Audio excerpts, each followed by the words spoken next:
রাষ্ট্র সংস্কারে জাতীয় ঐকমত্য কমিশনের বৈঠকে সবগুলো বিষয়ে রাজনৈতিক দলগুলো একমত হবে না, এমন মন্তব্য করেছেন জাতীয় ঐকমত্য কমিশনের সহসভাপতি আলী রিয়াজ। তবে ভুল বুঝাবুঝি ও বিভ্রান্তি এড়াতে কমিশনের পক্ষ থেকে থাকছে সর্বোচ্চ আন্তরিক প্রচেষ্টা। রাজনীতিবিদদের বক্তব্য কিংবা আকাঙ্ক্ষার সঙ্গে যেন সামঞ্জস্য বিধান করা যায় সেটা দেখা হচ্ছে বলেও জানান তিনি।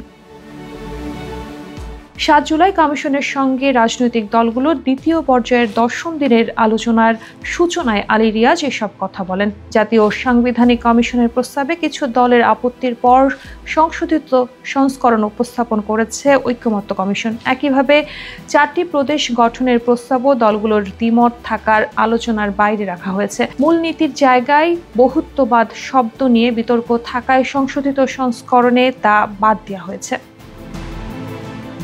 কমিশনের ভাষায় কাঠামোগত পরিবর্তনের ক্ষেত্রে যেখানে একমত হওয়া যাচ্ছে সেসব বিষয়ে গুরুত্ব দেওয়া হচ্ছে। আলী রিয়াজ বলেন, কিছু বিষয় ইতোমধ্যেই প্রাথমিক ঐকমত্য তৈরি হয়েছে, আবার কিছু বিষয় আলোচনার অপেক্ষায় আছে। সময় স্বল্পতা সত্ত্বেও আলোচনা আরও একদিন চলবে বলে জানানো হয়। রাজনৈতিক নেতাদের প্রতি আহ্বান জানান, সাংগঠনিক কর্মসূচির পাশাপাশি যেন এই ঐকমত্য আলোচনাকেও যথাযথ গুরুত্ব দেওয়া হয়, কারণ এখানেই ভবিষ্যতের পথরেখা তৈরির সুযোগ রয়েছে।